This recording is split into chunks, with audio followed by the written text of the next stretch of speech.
अस्सलाम वालेकुम स्टूडेंट्स हम चैप्टर 4 रीड कर रहे हैं, that is turning effect of a force. Students हमारा आज का टॉपिक है 4.8 दैट इज इक्विलिब्रियम। स्टूडेंट्स हम अपने डेली लाइफ में बहुत सारे ऑब्जेक्ट्स को देखते हैं जो हमारे सराउंडिंग ड्यूरिंग क्लासरूम रेस्ट पे होती हैं।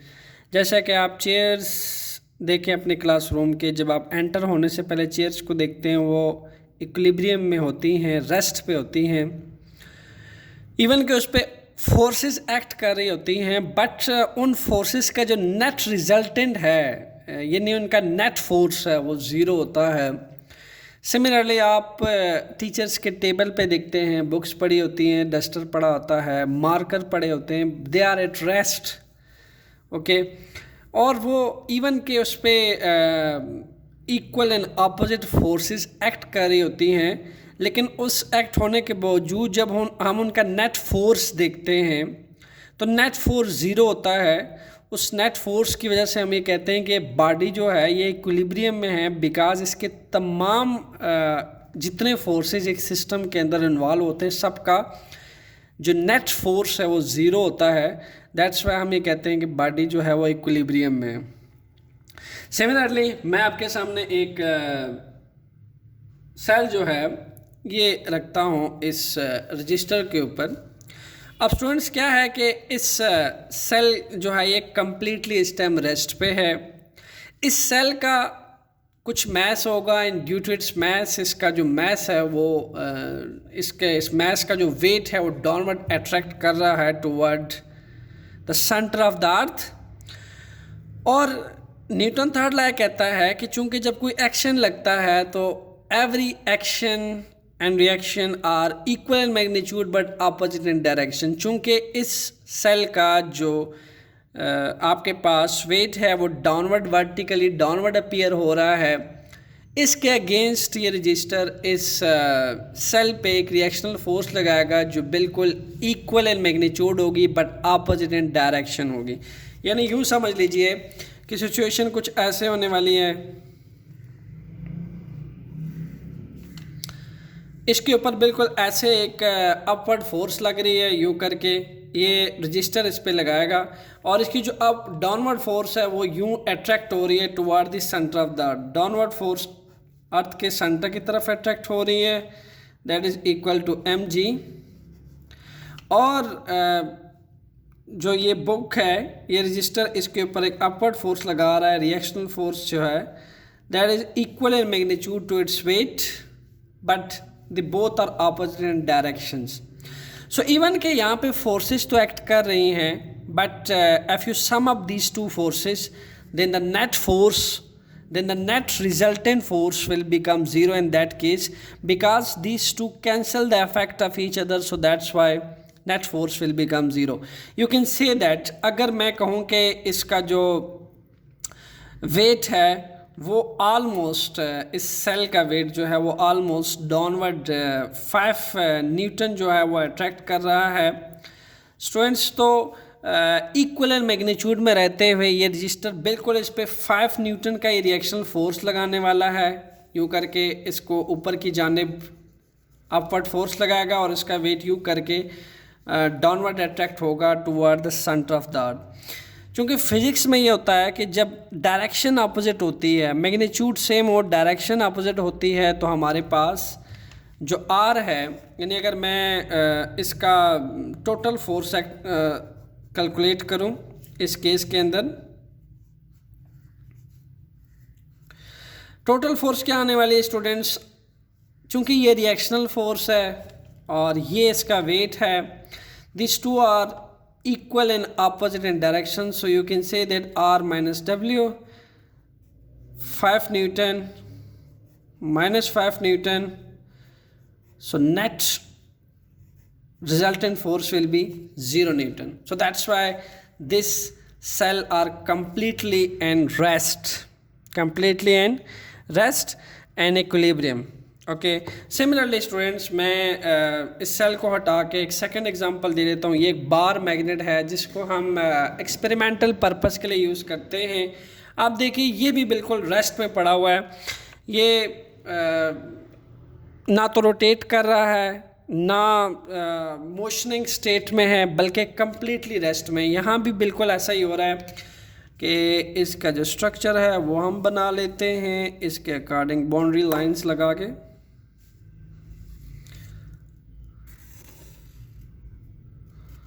Look at that. अब इस मैग्नेट का, इस बार मैग्नेट का जो अपना वेट है वो डाउनवर्ड अपीयर हो रहा है, vertically downward, because earth will attract this magnet toward this center, and according to Newton third law the reactional force will appear that is equal magnitude to its weight. So यहाँ reactional force लगने वाली है ऊपर की जानिब और नीचे इसका जो है वो वेट अपीयर हो रहा है। These two forces are equal in magnitude but opposite in directions. Due to these two opposite forces, they will cancel the effect of each other and we will get the net force. That net force is equal to 0. इसलिए हमने लिख रखा है a body is said to be in equilibrium. Look at that. This is a second object. A body is said to be in equilibrium if no net force act on it. Net force is a resultant force, mean you can say that a total force is equal to 0. So students, हमारे पास Newton second law, according to Newton's second law,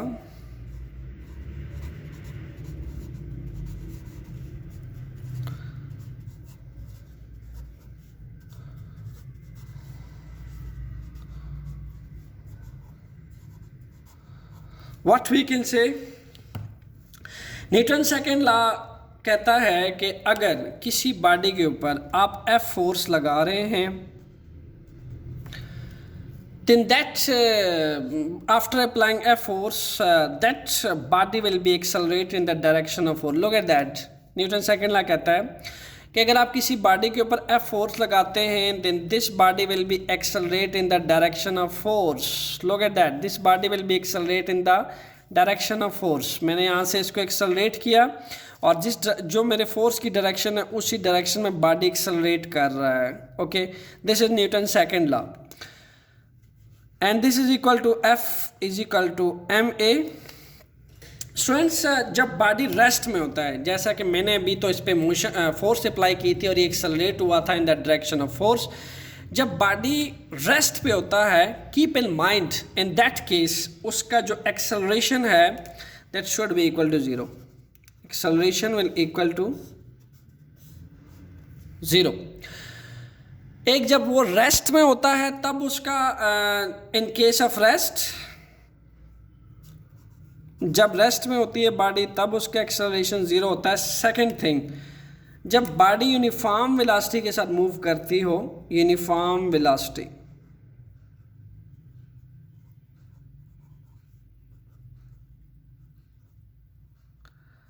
body जब uniform velocity के साथ move करती हो या body rest में हो, students दोनों केसेस के अंदर क्या होगा, उसका एक्सेलरेशन 0 होगा. और यहाँ अगर मैं एक्सेलरेशन 0 पुट कर देता हूँ तो टोटल फोर्स क्या हो जाएगी, that will also equal to 0. तो इस लिहाज से हम जो है वो कह लें कि इक्विलिब्रियम की 2 टाइप्स ले लेते हैं. The first one is static equilibrium. Static equilibrium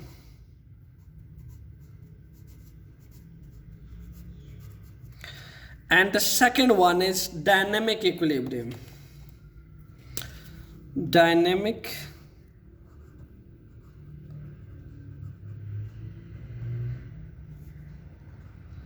equilibrium. एक भी stand for equilibrium. Okay, so students, static equilibrium में किस टाइप के ऑब्जेक्ट्स आ जाते हैं? Look at that. ये ऑब्जेक्ट है स्टैटिक इक्विलिब्रियम. स्टैटिक इक्विलिब्रियम कब होता है स्टूडेंट्स? जब हमारे पास नेट बॉडी रेस्ट पे होती है, when object at at rest, और उसका जो नेट फोर्स होता है वो 0 के इक्वल होता है. इन दिस केस हम ये कहते हैं कि this type of equilibrium is static equilibrium. Static का मतलब ही यही है, rest. Static stand for rest and dynamic stand for motion. Dynamic equilibrium उन ऑब्जेक्ट्स के लिए होता है कि बॉडी मोशन में तो होती है बट उनकी वेलोसिटी यूनिफॉर्म होती है। इन दैट केस हम ये कहते हैं कि this body is still in equilibrium because the body moves with uniform velocity. Clear? Uniform velocity में आप पैराट्रोपर्स ले सकते हैं, पैराशूटर्स ले सकते हैं जो किसी हाइट पे जाकर अपना पैराशूट ओपन करते हैं और एक टर्मिनल वेलोसिटी यानी एक कांस्टेंट वेलोसिटी अटेन करते हैं। They should satisfy the equilibrium. Students, static equilibrium की अगर हम बात करें तो स्टैटिक इक्विलिब्रियम में बॉडी रेस्ट पे होता है और उस पर रिएक्शनल फोर्स यानी उसका टेंशन, किसी भी बॉडी का टेंशन कैंसल आउट हो रहा होता है उसके वेट के साथ। जब बॉडी टेंशन उसके वेट के साथ कैंसल आउट करता है equal magnitude but opposite in direction में, this case is static equilibrium and dynamic equilibrium when body are in motions but it move with uniform velocity, then this is called dynamic equilibrium। जैसे मैंने आपको पैराशूटर्स की example दी, पैराट्रोपर्स की example दी आपको, this is a case of dynamic equilibrium. So students, अगर body को आपने equilibrium में रखना है तो उसकी कुछ कंडीशंस हैं।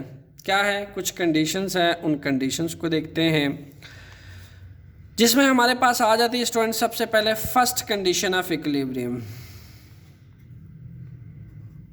First condition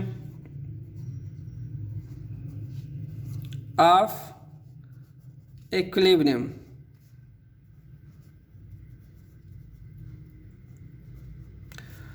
students, first condition of equilibrium क्या कहता है?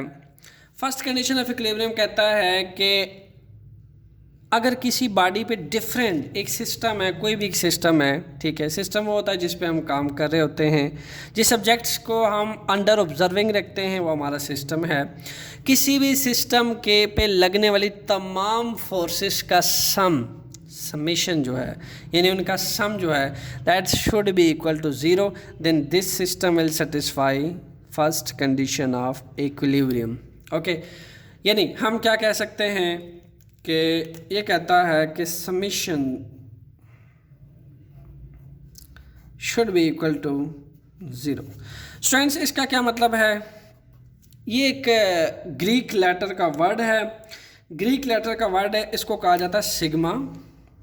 This is known as sigma and sigma stand for कि अगर हमारे पास दो या दो से ज़्यादा फोर्सेस हों, 2 और मोर देन 2 फोर्सेस, तो उसको सम अप करने के लिए हम सिग्मा का इस्तेमाल करते हैं और उन तमाम कंबाइन फोर्सेस का जो एक नेट फोर्स है, एक सिंगल फोर्स है, वो निकालने के लिए हम इसके साथ समेशन लगाते हैं। और समेशन फिजिकल मीनिंग ये देता है कि जब आप एक सिस्टम पे तमाम लगने वाली फोर्सेस का सम लेते हैं तो उसका नेट सम क्या आना चाहिए? दैट शुड बी 0, तभी वो फर्स्ट कंडीशन ऑफ इक्विलिब्रियम को सेटिस्फाई करेगा। आइए कुछ डायग्राम्स हैं हमारे पास जिससे हम देखते हैं कि कैसे objects first condition of equilibrium को सेटिस्फाई करते हैं। Case number 1। सो फर्स्ट मैंने डायग्राम ले रखी है, लुक एट दैट। यहाँ पे हमारे पास एक वुडन लॉग है, ठीक है। इस वुडन लॉग को आप ऑब्जर्व करें तो फर्स्ट ऑफ ऑल इसको हमने स्ट्रिंग्स के साथ जोड़ा हुआ है, ठीक है। यहाँ ऊपर सपोर्ट हैं, ठीक है। यहाँ हमने इसको सपोर्ट के साथ हैंग ये फिक्स किया हुआ है, यहाँ पे इस सपोर्ट के साथ हैंग किया हुआ है। दोनों को 2 डिफरेंट सपोर्ट्स के साथ एक स्ट्रिंग के साथ सपोर्ट किया हुआ है और ये वुडन लॉग जो है इस सपोर्ट के साथ बांधा हुआ है, ठीक है। अब स्टूडेंट्स क्या है कि इस स्ट्रिंग के अंदर टेंशन फोर्सेस हैं। देखिए ये अपवर्ड की तरफ लग रही हैं, ऊपर की तरफ।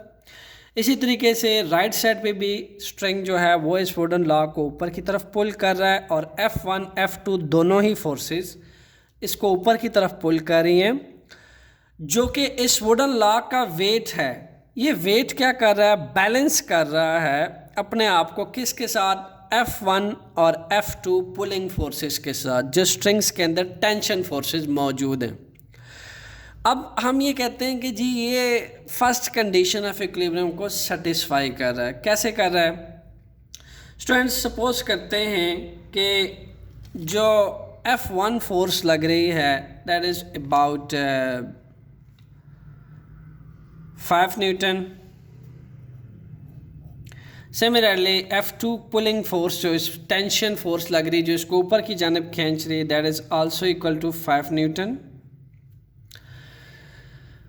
एंड इस वुडन लॉक का जो वेट डाउनवर्ड अट्रैक्ट कर रहा है vertically downward, that is about 10 newton. Okay, so हम इसका नेट फोर्स देखना चाहते हैं कि नेट फोर्स क्या बनेगा। Let's see, look at that. हम इसका समीशन ऑफ एफ निकालते हैं इस केस का। स्टूडेंट्स, F1 एडअप होगा किसके अंदर, F2 के अंदर, बिकॉज दोनों ही ऊपर की जानिब पैरेलल फोर्स, ये F1 F2 की सिर्फ बात कर रहा हूँ, दोनों पैरेलल ऊपर की जानिब लग रही हैं और दोनों में सेम मैग्नीट्यूड का टेंशन प्रोड्यूस हो रहा है। ठीक है, so they will add up to each other, F1 plus F2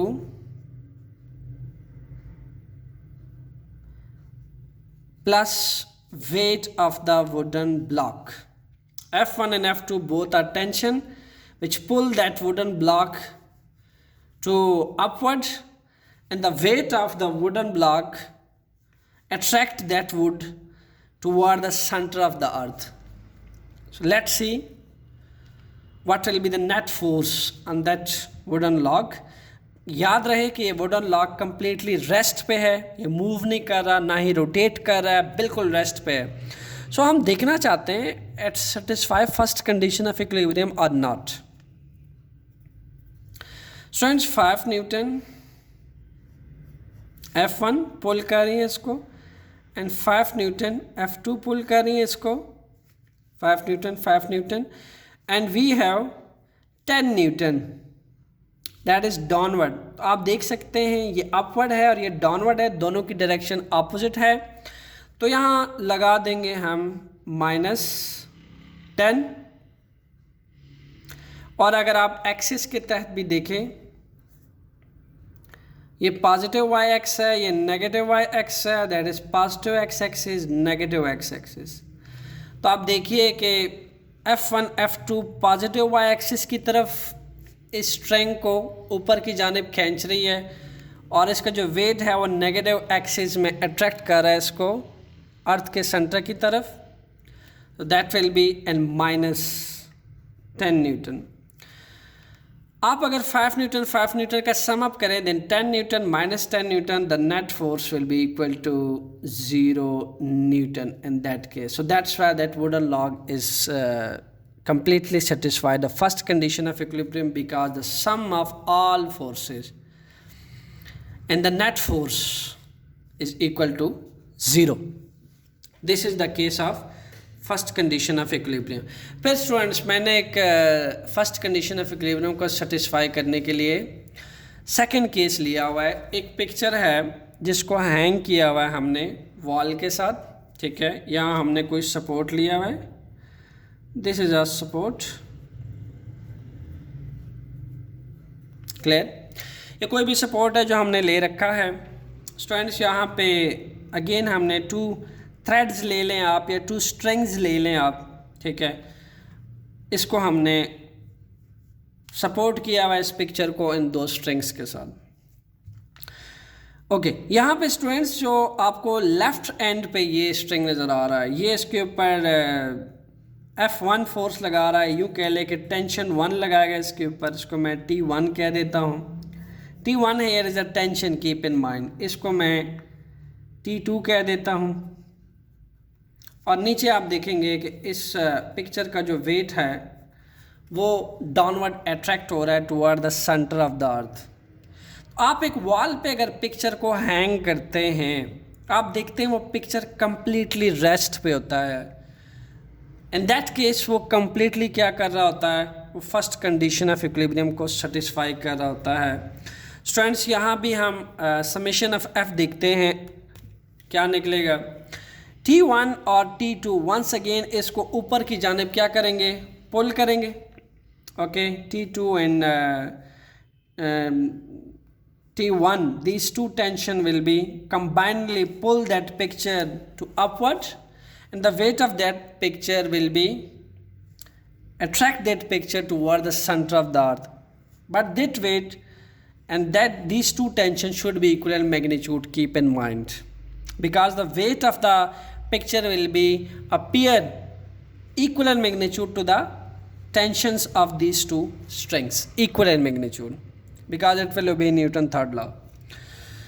So we can say that summation of F in this case, tension 1 plus tension 2, these two are equal in magnitude, and you can say that the both tensions push that pictures to upward, and the weight attract that object toward the center of the earth, so that's why it lie in negative y and lie in positive y. In that case you will note that जो हमारे पास net force निकलेगी that will be equal to 0 newton. आप suppose करें कि यहाँ पे जो टेंशन लग रही है that is 2 newton, that is 2 newton. इसका जो वेट है इस पिक्चर का आप सपोज करें कि वो 4 न्यूटन जो है वो डाउनवर्ड अट्रैक्ट हो रहा है अर्थ के सेंटर की तरफ. In that case we have 2 newton plus 2 newton minus 4 Newton, then the net force, total force in that case will be 0 Newton. So the picture hanging in the wall also satisfy first condition of equilibrium. किसी body को अगर equilibrium में रहना है तो student it should satisfy the first condition of equilibrium. Okay. सो ये दोनों cases थी हमारे पास स्टैटिक इक्विलिब्रियम की. दोनों केसेस में बॉडी स्टैटिकली मौजूद है. आप देख सकते हैं वुडन लॉक की आप अगर एग्जांपल लेते हैं, this also satisfy static equilibrium and this also satisfy second condition of equilibrium. Students we have other case, sorry first condition of equilibrium not a second अभी हम पढ़ेंगे. We have a second case for dynamic equilibrium. Body dynamic equilibrium में कब होता है, let's see. So students ये case है हमारे पास पैराट्रूपर्स की. पैराट्रूपर्स जो है वो आपके पास एक टर्मिनल वेलोसिटी के साथ नीचे आते हैं, अर्थ की तरफ आते हैं. होता क्या है स्टूडेंट्स के यहाँ पे कुछ स्ट्रिंग्स होती हैं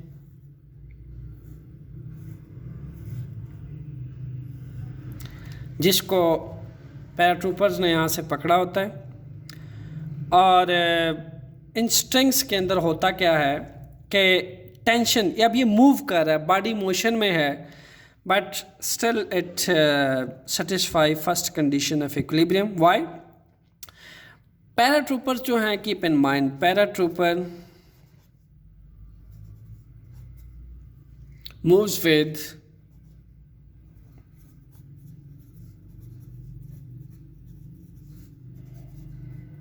uniform velocity,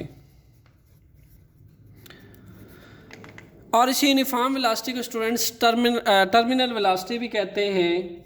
terminal velocity uniform velocity होती है. होता क्या है स्टूडेंट्स कि इस आदमी का जो वेट है वो डाउनवर्ड अट्रैक्ट कर रहा होता है, इसका वेट डाउनवर्ड अर्थ के सेंटर की तरफ अट्रैक्ट कर रहा होता है.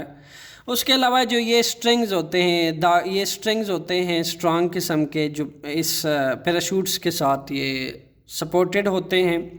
स्टूडेंट्स एयर के अंदर रेजिस्टिव फोर्स होती है, रेजिस्टिव टेंशन फोर्स होती है. आप इसको रेजिस्टिव फोर्स कह सकते हैं,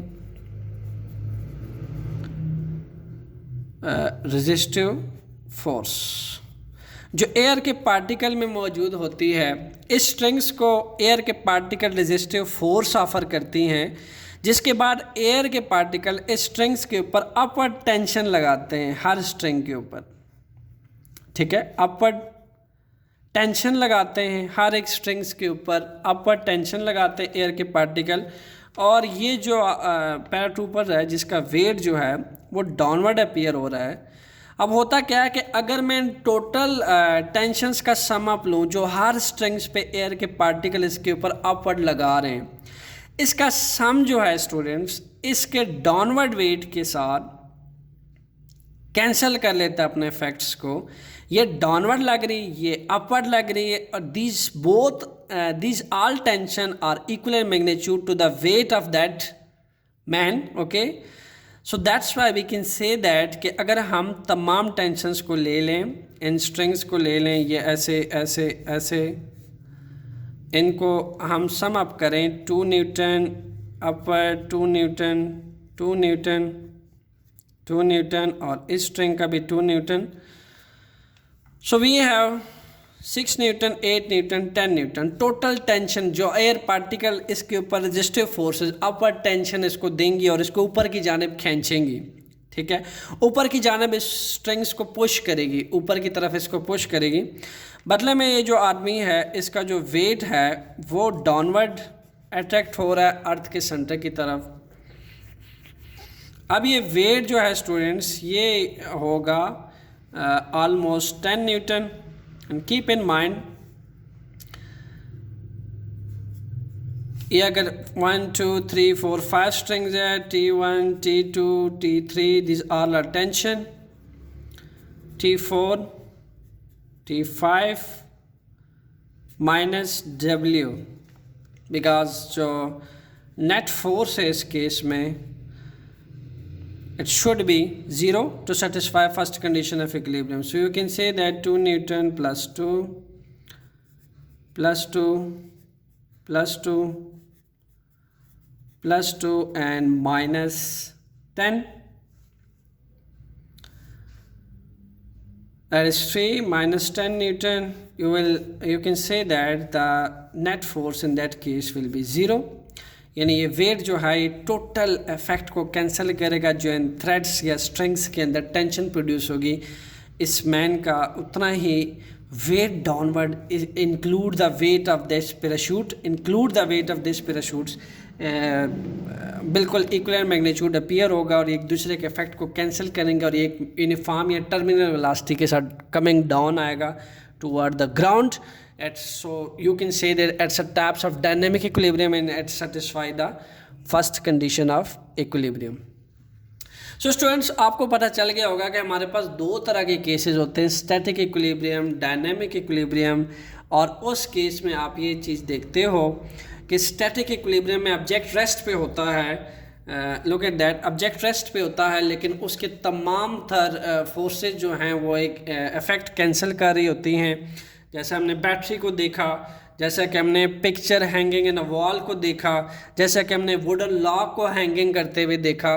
they are at rest but their net force acting on it is zero. Similarly dynamic equilibrium में हमने ऐसे ऑब्जेक्ट्स की मोशन देखी कि they are in motion but they attain the uniform velocity that is constant velocity and they attain a terminal velocity that is constant velocity and not change.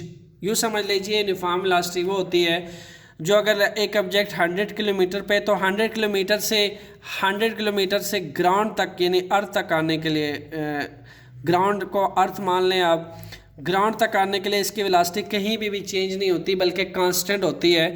तो एक constant velocity या uniform velocity attain कर लेते तो हम उन objects को first condition of equilibrium में कंसिडर करते हैं, बिकॉज वो ऑब्जेक्ट मोशन में तो होता है बट वो डायनेमिक इक्विलिब्रियम में होता है।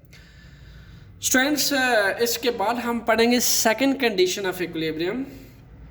हमारा जो टॉपिक है वो इक्विलिब्रियम का है। बॉडी को अगर इक्विलिब्रियम में रहना है, you keep in mind it should satisfy two condition of equilibrium. अब तक जो आपने पढ़ा है that is the first condition of equilibrium जो कि ये कहता है sum of all forces act on any object any system should be zero. इसी तरीके से आपके पास अगर मैं एक्सिस वाइज बात करूं तो आपके पास अगर कोई फोर्स एफ एक्स कंपोनेंट पे लग रहा है, जैसे ये एक्स है, ये y है, ठीक है। आपके पास x एक्सिस पे, अलॉन्ग x एक्सिस पे जो फोर्सेस लग रही है x कंपोनेंट पे, फर्स्ट कंडीशन ऑफ इक्विलिब्रियम ये कहता है sum of all these forces along x component should be zero. Clear. First condition of equilibrium ये भी कहता है sum of all forces which act along y axis it should equal to zero. Clear. So अगर first condition of equilibrium को satisfy करना है then you should keep in mind उस पे लगने वाली तमाम forces. Okay, let's suppose F1 F2 एक सिस्टम है जिस पे बहुत सारी फोर्सेस लग रही हैं, F3 up to so on students, up to so on, ये इनफाइनाइट फोर्सेस लग रही हैं उस पर। These infinite forces, the sum of these infinite forces should be equal to zero. इतनी तमाम फोर्सेस का हमें एक सिंगल फोर्स मिलता है जिसको हम सिग्मा कहते हैं। इन फोर्सेस को सम करने के लिए हम सिग्मा यूज़ करते हैं। समेशन ऑफ एफ जो है वो स्टूडेंट्स हमेशा हमारे पास ज़ीरो के इक्वल होना चाहिए। और इसके अलावा फोर्सेस एक्स एक्सिस की तरफ भी लग रही होती हैं, वाई एक्सिस में भी लग रही होती हैं, एंड दैट केसेस उनका सम भी ज़ीरो होना चाहिए to satisfy first condition of equilibrium. Students comment करके बताइएगा आपको फिजिक्स कैसी लग रही है। मैं फिर कहता चलूँ, physics as a practical subjects, just find out physics and your surrounding and just find out physics and yourself. Physics is nothing but a practical observation. Okay, so enjoy physics, enjoy your life. मिलते हैं next lecture में, that is second condition of equilibrium.